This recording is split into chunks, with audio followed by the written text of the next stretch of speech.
नमस्कार विद्यार्थी मित्रांनो, आज आपण समरूपता प्रकरणातील प्रमाणाचे मूलभूत प्रमेय शिकणार आहे। प्रमाणाचे मूलभूत प्रमेय हा अत्यंत महत्त्वाचा पॉइंट आहे या प्रकरणामधला। मूलभूत असं त्याला का म्हटलेलं आहे तर मूलभूत याचा अर्थ या प्रमेयावरती बरेच अजून पुढचे गुणधर्म आधारित आहेत, म्हणून याला मूलभूत प्रमेय असं नाव दिलेलं आहे। अक्षरशः 2-2 मार्काची भरपूर उदाहरणं या प्रमाणाच्या मूलभूत प्रमेयावरती तयार होतात। त्याच्यानंतर यावर आधारित जे पुढचे गुणधर्म आहेत, कोन दुभाजकाचा गुणधर्म आहे, 3 समांतर रेषांच्या आंतरछेदाचा गुणधर्म आहे, हे सगळे जे काही गुणधर्म आहेत या प्रमेयावरती आधारित आहेत, म्हणून याला बेसिक असं नाव दिलेलं आहे, मूलभूत। म्हणून प्रमाणाचे मूलभूत प्रमेय म्हणजेच बेसिक प्रोपोर्शनॅलिटी थेरम। आता या ठिकाणी प्रोपोर्शनॅलिटी म्हणजेच काय, म्हणजेच प्रमाण। प्रमाण याचा अर्थ काय, 2 गुणोत्तर जेव्हा समान येतात तेव्हा त्याला काय म्हणायचं, प्रमाण। आता 9वी मध्ये आपण गुणोत्तर आणि प्रमाण या भागामध्ये प्रमाण हा भाग शिकत असताना अशी काही 4 संख्या होत्या अशा की A, B, C, D अशा 4 संख्या होत्या। आपण प्रथम पद, द्वितीय पद, तृतीय पद, चतुर्थ पद असं आपण त्याला म्हणत होतो। आणि A आणि B यांचा भागाकार केला आणि C आणि D यांचा भागाकार केला, म्हणजेच गुणोत्तर काढलं, तेव्हा ते समान आलं असं तेव्हा आपण पाहिलेलं आहे। म्हणजेच काय म्हणत होतो आपण तर ABCD या 4ही संख्या काय आहेत, प्रमाणात आहेत, म्हणजेच प्रपोर्शनल आहेत। मग आता या ठिकाणी 4 संख्यांच्या ऐवजी काय आलेले आहेत, 4 भाग आलेले आहेत। आता कसे आलेले आहेत ते बघूया आपण। पहा, याच्यामध्ये व्याख्या काय आहे प्रमाणाच्या मूलभूत प्रमेयाची। परीक्षेमध्ये हा प्रमेय सिद्ध करायला येऊ शकतो, तेव्हा ते तुम्हाला अशी व्याख्या देणार आहेत आणि सिद्ध करा असा प्रश्न असेल। मग त्रिकोणाच्या एका बाजूला समांतर असणारी रेषा, त्रिकोणाच्या एका बाजूला म्हणून आपल्याला त्रिकोण काढणं आवश्यक आहे। त्याच्यानंतर एका बाजूला समांतर असणारी रेषा म्हणजे त्रिकोणाची एक बाजू कोणतीही घ्या, आपण इथं BC बाजू घेतली आणि त्याला एक समांतर रेषा काढली, रेषा L असं तिला नाव दिलं। आणि ही रेषा त्याच्या उरलेल्या बाजूंना, आता ही बाजू त्रिकोणाची आपण घेतली, उरलेल्या 2 बाजू राहिल्या AB आणि AC, या 2 भिन्न बाजूंना भिन्न बिंदू छेदत असेल तर, म्हणजेच या 2 बाजूंना ही L रेषा 2 भिन्न बिंदू मध्ये काय होते, छेदते, तेव्हा ती रेषा म्हणजे ही रेषा, छेदणारी रेषा काय करते, त्या बाजूंना प्रमाणात विभागते। म्हणजे ही रेषा या 2 बाजूंना काय करते, विभागते म्हणजे त्याचे भाग करते। पण भाग करत असताना कशा प्रकारे करते तर ती प्रमाणात विभागते। म्हणजे जे भाग तयार होणार आहेत ते कसे असणार आहेत, प्रमाणात असणार आहेत। म्हणजेच AP आणि PB हे 2 भाग, तसेच AQ आणि QC हे 2 भाग कसे आहेत, यांचं गुणोत्तर समान असणार आहे, म्हणजेच प्रमाणात असणार आहेत। पहा, याच्यामध्ये AP छेद PB म्हणजे A, B, C, D 4 संख्या आल्या। पहा, म्हणजेच AP छेद PB बरोबर AQ छेद QC हे आपलं काय आहे, साध्य। साध्य याचा अर्थ काय, आपल्याला जे सिद्ध करायचं आहे, आपल्याला प्रूव्ह काय करायचं आहे ते साध्य। मग आता याच्यामध्ये पहा, आपण सेमीच्या विद्यार्थ्यांसाठी एकदा व्याख्या बघूया। If a line is drawn म्हणजे ही लाईन काढली आपण, drawn parallel to one side, parallel काढली कुणाला, one side of a triangle, आणि कशी काढली ती, टू इंटरसेक्ट म्हणजे छेदते, इंटरसेक्ट द अदर 2 साइड्स उरलेल्या 2 बाजूंना, इन डिस्टिंक्ट पॉइंट्स म्हणजे 2 भिन्न वेगवेगळे बिंदू आहेत त्याच्यामध्ये ती रेषा छेदते। The other 2 sides are divided म्हणजे हे उरलेल्या 2 बाजू काय होतात, डिवाइड होतात, विभागल्या जातात, इन द सेम रेशो, विभागत असताना त्यांचा जो रेशो आहे तो कसा येणार आहे, समान येणार आहे। याला म्हणायचं प्रमाणाचं मूलभूत प्रमेय। आता ही आकृती अत्यंत महत्वाची आहे, ही आकृती लक्षात ठेवायची कायम। एक त्रिकोण आहे आणि त्रिकोणाच्या कोणत्याही एका बाजूला समांतर रेषा जर काढली असेल तर प्रमाणाचा मूलभूत प्रमेय आपल्याला वापरायचा आहे, हे आपल्याला लक्षात आलं पाहिजे। आता हा प्रमेय सिद्ध करत असताना परीक्षेमध्ये पहिल्यांदा काय करायचं, आकृती काढायची। तुम्ही सगळं व्यवस्थित लिहिलेलं आहे अगदी शेवटपर्यंत, परंतु जर आकृती काढली नसेल तर त्या प्रमेयाला 0 मार्क पडणार आहेत. त्यामुळे काय करायचं, आधी पहिल्यांदा आकृती काढायची, नावं द्यायची योग्य ती, आणि मग आपल्याला प्रमेयाला सुरुवात करायची.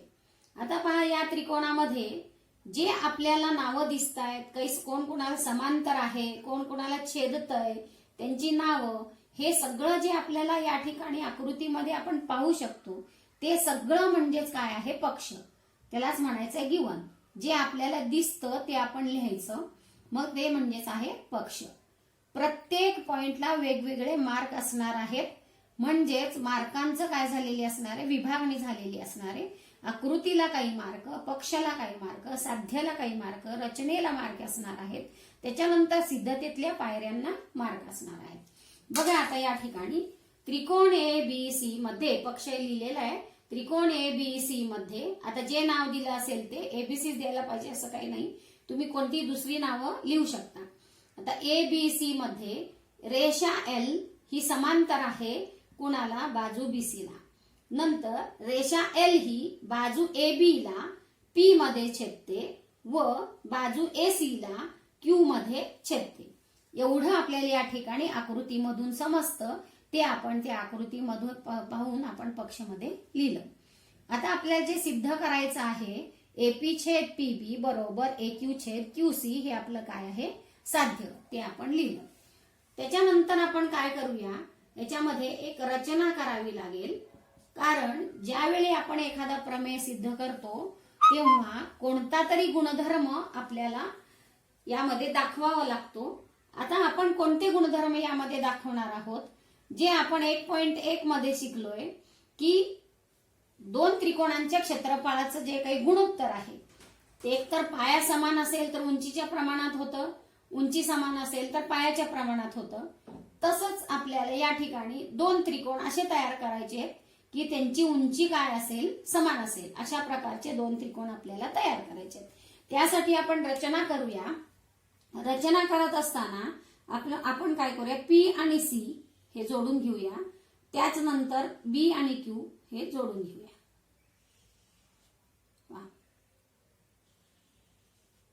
आपण काय केलं, जोडून घेतलं. मग इथं काय रचना केली ती लिहूया. आपण काय केलेलं आहे, बिंदू P C जोडले, Q आणि B काय केले, जोडले.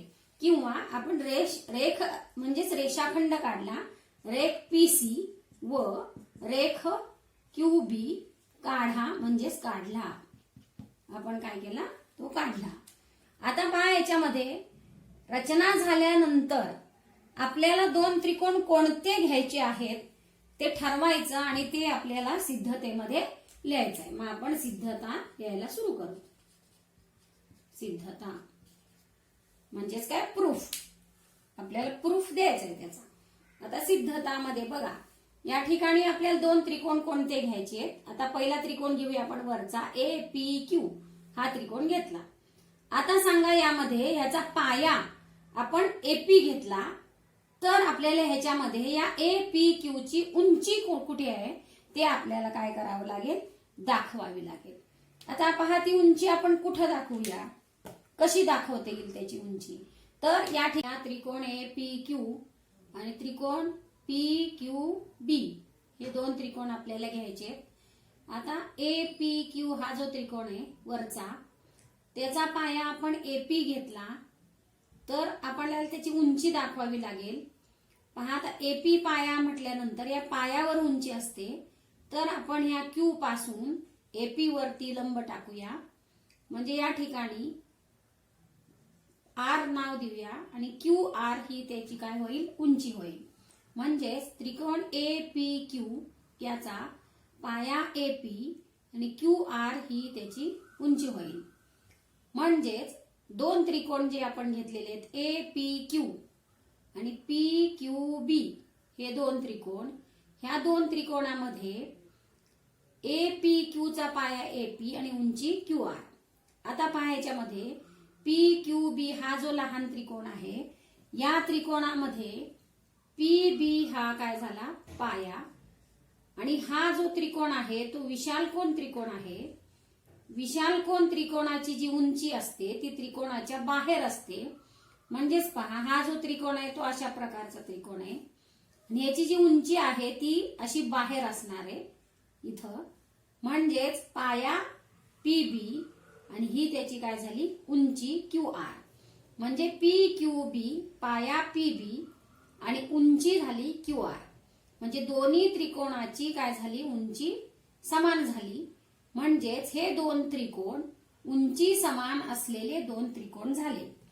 आता उंची समान असलेल्या दोन त्रिकोणांच्या क्षेत्रफळांचं गुणोत्तर हे त्यांच्या पायाच्या गुणोत्तरा एवढं असतं. म्हणून आपण इथं लिहूया त्रिकोण ए पी क्यू व त्रिकोण पी क्यू बी मध्ये सूत्र लिहूया आपण. एरिया ऑफ त्रिकोण ए पी क्यू छेद एरिया ऑफ त्रिकोण पी क्यू बी बरोबर ए पी क्यू चा पाया ए पी आणि पी क्यू बी चा पाया पी बी. आणि ह्याचं कारण लिहूया.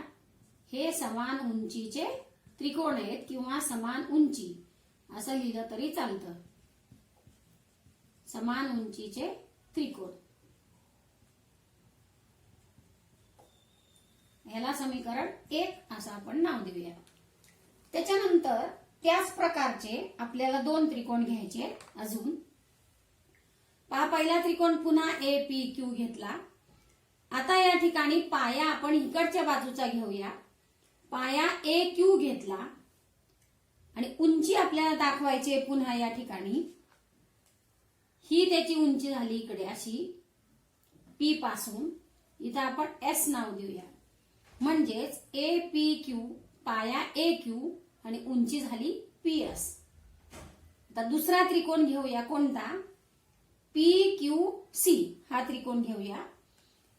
पी क्यू सी हा त्रिकोण घेतला. याच्यामध्ये पाया पी क्यू झाला. पुन्हा हा विशाल कोण त्रिकोण आहे त्याची उंची बाहेर आली पी एस. म्हणजे उंची दोन्ही त्रिकोणाची पी एस झाली. म्हणजे पुन्हा कसले त्रिकोण झाले समान उंचीचे त्रिकोण झाले. म्हणून त्यांचंही क्षेत्रफळाचं गुणोत्तर हे त्यांच्या पायाच्या प्रमाणामध्ये आलं. म्हणजेच एरिया ऑफ त्रिकोण ए पी क्यू छेद एरिया ऑफ त्रिकोण पी क्यू सी बरोबर ए क्यू हा पाया आणि क्यू सी हा दुसरा पाया तयार झाला. आता पहा या ठिकाणी पुन्हा कारण तेच आलं. समान उंचीचे त्रिकोण याला समीकरण 2 असं म्हणूया.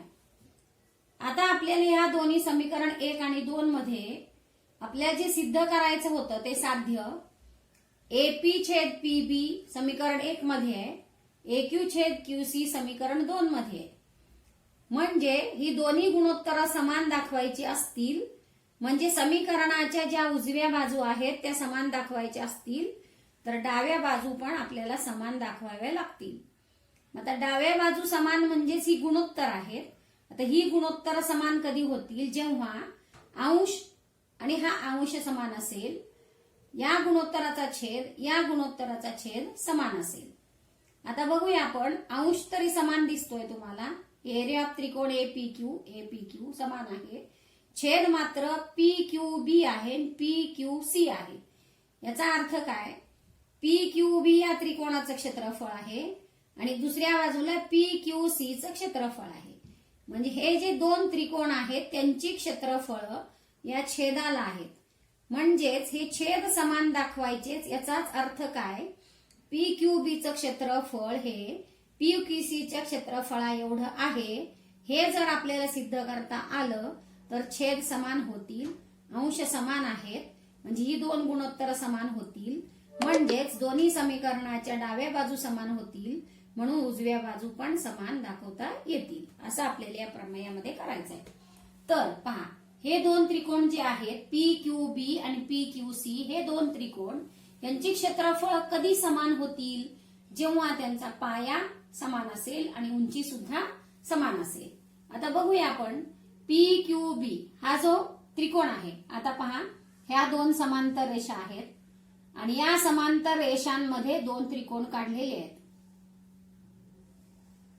हा एक त्रिकोण काढला, पी क्यू बी हा त्रिकोण काढला, याचा पाया आहे पी क्यू आणि उंची जी आहे ती अशी असणार आहे.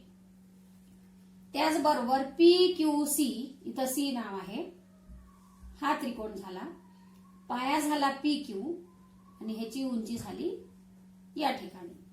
म्हणजेच हे दोन त्रिकोण जे आहेत ते दोन समांतर रेषांमध्ये काढलेले दोन त्रिकोण आहेत. म्हणून ही जी उंची आहे ती एवढीच आहे. म्हणजे याचा अर्थ दोन त्रिकोणाची उंची काय झाली, समान झाली. म्हणजे पाया पण समान आहे आणि उंची सुद्धा समान आहे. म्हणजेच त्यांची क्षेत्रफळ पण काय असतील, समान असतील. म्हणून आपल्याला लिहिता येईल या ठिकाणी की एरिया ऑफ त्रिकोण P Q B equal to area of triangle P Q C असं आपल्याला लिहिता येईल. याचं कारण काय आहे, समान पाया व समान उंचीचे त्रिकोण हे त्याचं कारण झालं. आता पहा, हे लिहिल्यानंतर छेद समान झाले, अंश समानच आहेत. म्हणून समीकरण 1 व 2 वरून आपल्याला काय लिहिता येईल, area of triangle A P Q छेद area of triangle P Q B equal to area of triangle A P Q छेद area of triangle P Q C. म्हणजे काय झालं, डावी बाजू समान दाखवली म्हणून उजवी सुद्धा काय होईल, समान होईल. म्हणजेच आपल्याला जे सिद्ध करायचं आहे एपी छेद पीबी बरोबर ए क्यू छेद क्यू सी हे सिद्ध झालं. म्हणजेच या ठिकाणी प्रमाणाचा मूलभूत प्रमेय सिद्ध झाला. म्हणजे जर त्रिकोणामध्ये एका बाजूला जर समांतर रेषा असेल तर जे 4 भाग तयार होतात त्यातल्या एका बाजूच्या 2 भागांचं गुणोत्तर बरोबर दुसऱ्या बाजूंच्या 2 गुणोत्तरा एवढं असतं. हा प्रमाणाचा मूलभूत प्रमेय सिद्ध झाला. फक्त या प्रमेयामध्ये सिद्ध करताना काय काय लक्षात ठेवायचंय, पहिल्यांदा आकृती. आता ज्यावेळी तुम्ही प्रमेय सिद्ध कराल तेव्हा हे दाखवायची गरज नाहीये, फक्त तुम्ही हे पीसी आणि क्यूबी जोडलेले दाखवू शकताय. हे जे काय आपण लंब टाकलेले आहेत हे दाखवायची गरज नाहीये, ते आपल्याला समजण्यासाठीचे आहेत. नाही लिहिले तरी, काढले तरी चालतील. बघा, आता आपण आकृतीवरून पक्ष लिहिलं, काय सिद्ध करायचं होतं ते लिहिलं, त्याच्यानंतर आपण रचना केल्या आणि मग त्याच्यानंतर आपण काय केलं, वरचा एक त्रिकोण घेतला, त्याचा खालचा त्रिकोण घेतला, दोन्ही समान उंचीचे त्रिकोण घेतले आणि क्षेत्रफळाचं गुणधर्म त्यानुसार सूत्र लिहिलं. त्याचप्रमाणे 2 त्रिकोण दुसरे घेतले आणि गुणधर्म लिहिला. दोन्ही बाजू समान दाखवण्यासाठी, छेद समान दाखवण्यासाठी पुन्हा 2 त्रिकोण असे पाहिले की ज्यांची उंची आणि पाया दोन्ही समान आहे. त्यामुळे आपल्याला हा प्रमेय सिद्ध करता आला. आता पहा, हा जो प्रमेय आहे याच्यामध्ये उदाहरणं कशी येणार आहेत, तर यामध्ये आपल्याला आकृती लक्षात ठेवल्यानंतर जेव्हा उदाहरण आपल्याला सोडवायला येईल तेव्हा आपण आकृती ओळखायची आहे आणि मग आपल्याला काय करायचंय, कोणती रेषा कोणत्या बाजूला समांतर आहे आणि कोणते अंतरछेद तयार होतात ते पाहायचंय आणि आपल्याला उदाहरण सोडवायचंय. आता या ठिकाणी एक आकृती पहा.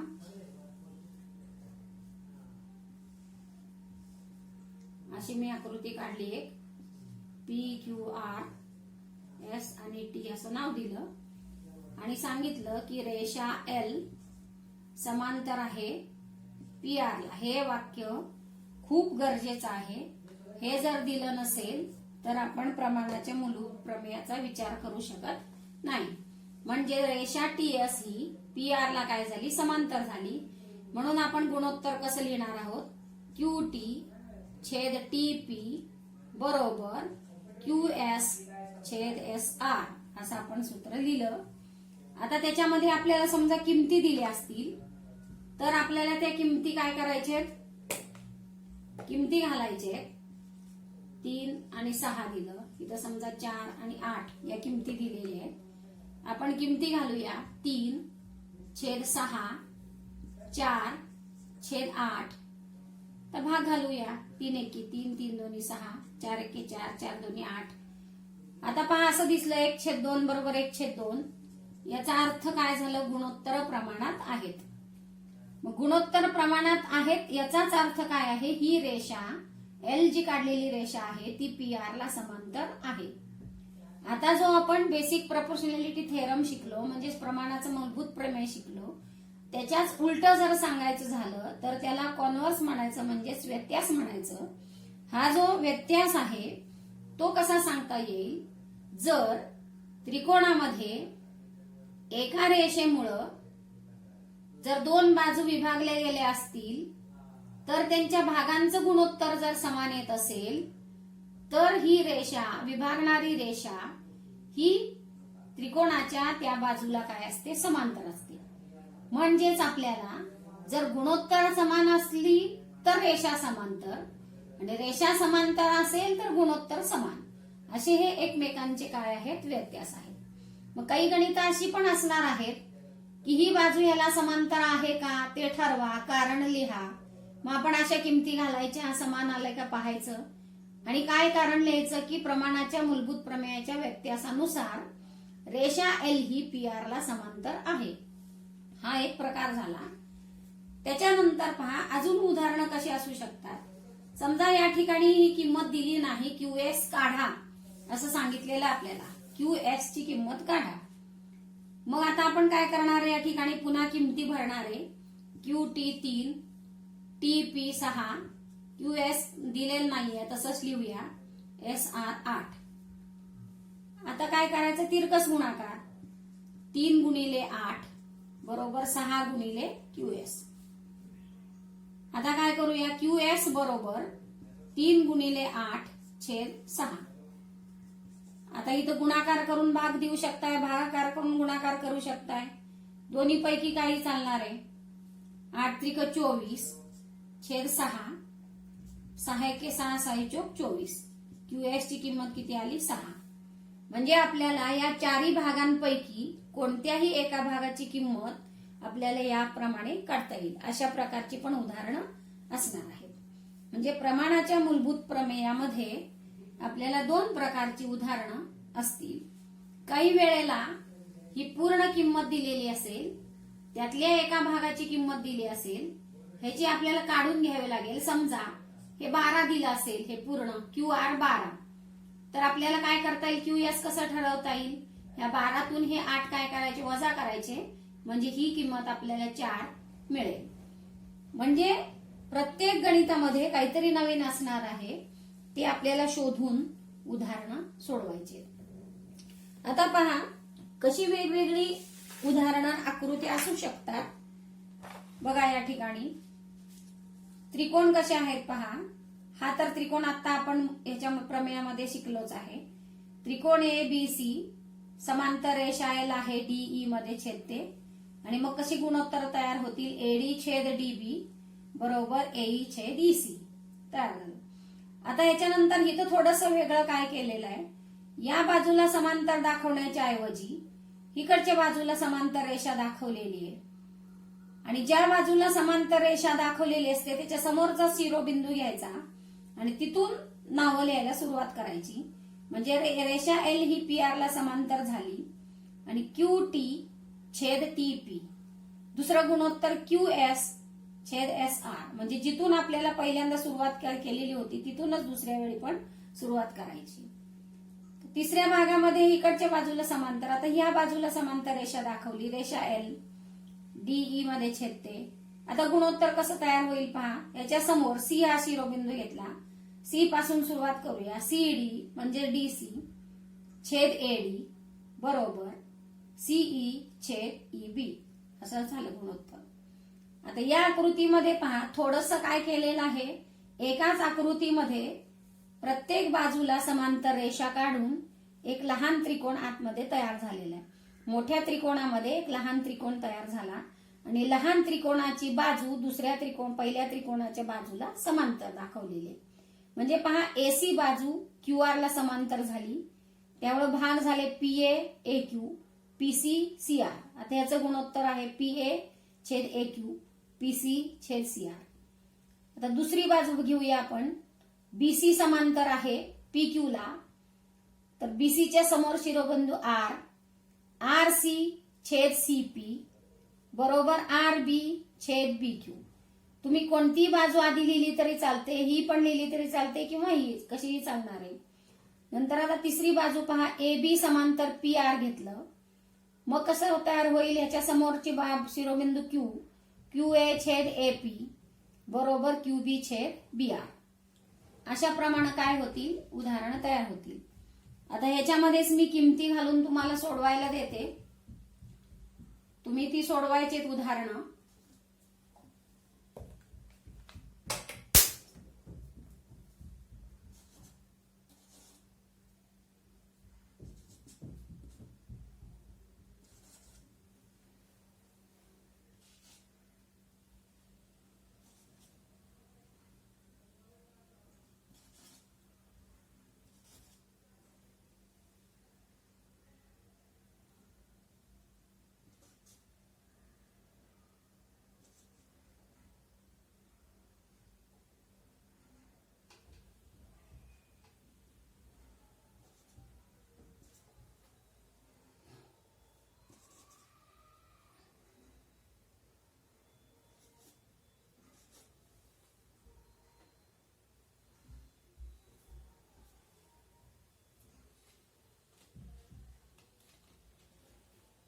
अशा टाईपची उदाहरणं आहेत. आता 1.1 या आपला सराव संच जो आहे, त्या सराव संचामध्ये दुसरं जे उदाहरण आहे ते मूलभूत प्रमेयाच्या व्यत्यासाप्रमाणे आहे. पहा 1.2 सराव संच 1.2 यामध्ये दुसरं जे उदाहरण आहे, त्रिकोण PQR मध्ये PM 15 दिलेला आहे, PQ 25 दिलेला आहे, PR 20 दिलेली किंमत आहे, NR 8 दिलेली आहे, आणि मग NM ही बाजू RQ ला समांतर आहे का, कारण लिहा. म्हणजे आता ही बाजू याला समांतर आहे का असं विचारलंय, याचा अर्थ आहे व्यत्यासानुसार सोडवायचा आहे. याचा अर्थ समांतर कधी होईल, ज्यावेळी ही गुणोत्तरं जी आहेत ती समान येतील. म्हणजे PN ची किंमत लागणार आहे, NR ची किंमत लागणार आहे, PM ची किंमत लागणार आहे, MQ ची किंमत लागणार आहे. आता PM ची किंमत दिलेली आहे 15 आणि PQ दिलेला आहे 25. त्याच्यानंतर PR दिलेला आहे 20 आणि NR दिलेला आहे 8. म्हणजे NR 8 हे 20 मधून वजा केल्यावर तुम्हाला PN ची किंमत मिळेल. आणि मग तुम्हाला काय करावं लागेल, PQ ची किंमत जी दिलेली आहे, PM ची किंमत 15 आणि PQ 25, 25 मधून 15 घालवल्यानंतर MQ ची किंमत मिळेल.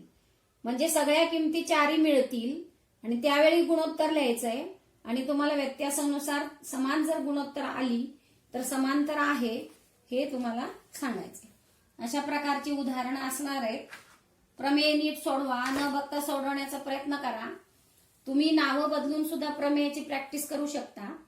आणि प्रमेय सिद्ध करायला आल्यानंतर आपल्याला कोणतंही उदाहरण सोडवणं अवघड नाहीये. सगळ्यांनी सराव आणि उजळणी केल्याशिवाय गणित हा विषय येणार नाही, तुम्हाला माहिती आहे. त्याच्यामुळे जरी आपली शाळा बंद असली तरी शिक्षण चालू आहे. उलट चांगली संधी आहे आणि घरामध्ये बसून छान एक लक्ष केंद्रित करून अभ्यास करता येतो. त्याचा सगळ्यांनी फायदा घ्या. आणि जर काही शंका असतील तर नक्की विचारू शकता. काही ठराविकच जण उदाहरणं सोडवतात, काही जण सोडवत नाहीत. प्रत्येकाला आपल्याला चांगले मार्क मिळवण्याची काहीतरी अपेक्षा, जिद्द असली पाहिजे, तरच आपण अगदी तळमळीनं सगळं करू शकतो. खरं शिकणाऱ्या मुलासाठी किंवा विद्यार्थ्यासाठी कोणतीच परिस्थिती आड येत नाही. त्यासाठी फक्त जिद्द, तळमळ, शिकायची इच्छा, नवनवीन शिकायची संधी मिळाली आहे तर त्याचा फायदा करून घ्या. धन्यवाद.